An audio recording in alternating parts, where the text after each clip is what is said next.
Hi, I'm Karen Russell, and I'm with Kristen and Carmela, and we're going to go over Virasana, Hero's Pose.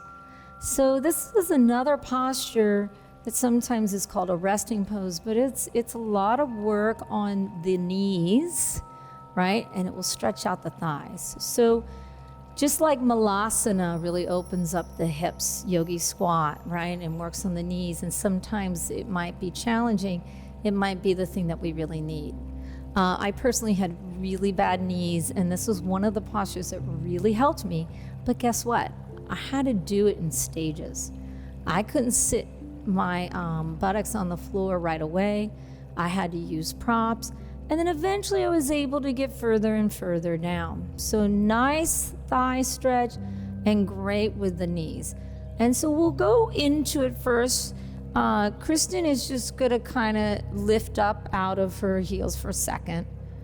So just stay there for a moment, Kristen. So for a long time, there was all this idea of different ways of teaching Virasana, Hero's Pose. So some people would say, bring the knees together, take the calves apart, and then sit back down.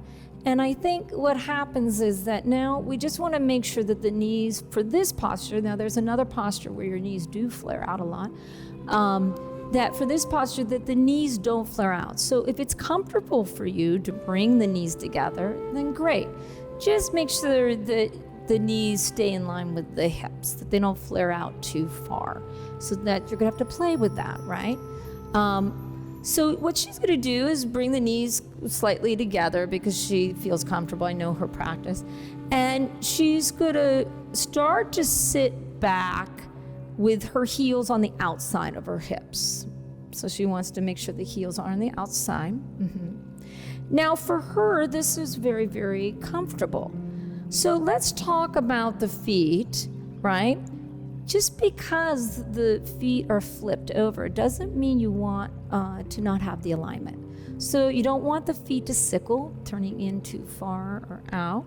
So she wants to make sure the sides of the feet are in line with sides of the mat, right? Yeah, you'll notice. And spread the toes out. So just like if you were in Tadasana standing, right? This is the same thing.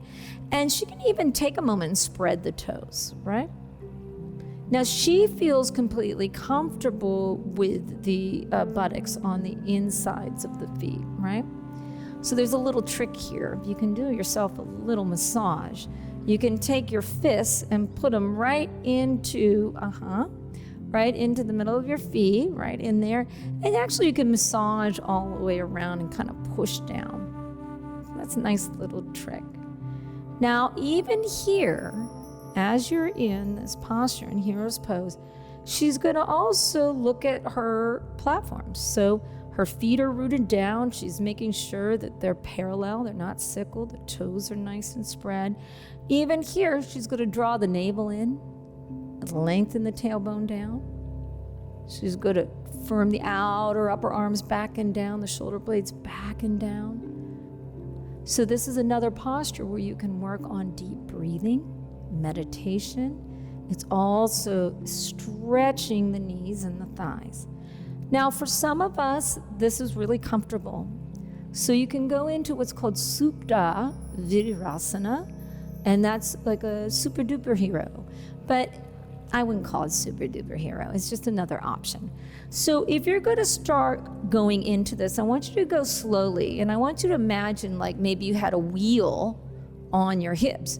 So as she starts to go back into Supta, I want her to keep drawing the navel in and pushing the flesh of the buttocks to the back of her knees, right? So she keeps lifting those hips up to protect her low back. Now she's fine there. And if she wants to go all the way, she would lay down and trying to keep the knees a little closer to you. Good. Now she's comfortable in this. Now, this will activate the low back. So if you feel a little tension in your low back, do not go all the way. One way of really protecting the low back is keep lifting the frontal sit bones up. keep drawing, almost, I don't like to use the word tucking, but a little bit like you're tucking the tailbone under. The flesh of the buttocks is going towards the back of the knees and lifting through. So this is very intense on the thighs and the knees, but if you feel like you can go there, you can try, right? Now coming back out of this is just as important. So you always have to root down to come up, right? So I want her to place her hands by the sides, right? And start to draw the navel in like cat, almost if you were doing Uddiyana Bandha, right? Inhale, and as you exhale, start to lift up, back to seated by drawing the navel in, pushing down through the hands. It's a lot of work, but I want her to protect her low back. Great. Now I want you to go forward a little bit of counterbalance and just kind of let and relax a second.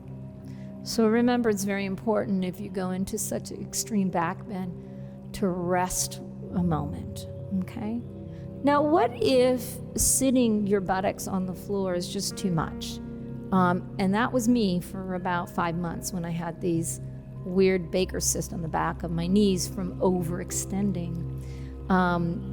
So I would have to sit up on either a bolster or prop until I could get my buttocks to the floor. So she's going to show you, she has a block, and she's going to place the block in between her feet. And one thing nice about this, you can do it that way or the other way, the wide way. No, the wide way. Yep. Mm-hmm. Now take a moment, Kristen, and kind of hug in. That's one thing that's nice. Do you feel that? So remember, the platforms work even sitting here. She's igniting her feet, right? The first platform, hugging in, and that right away is going to draw energy into the knees and the thighs.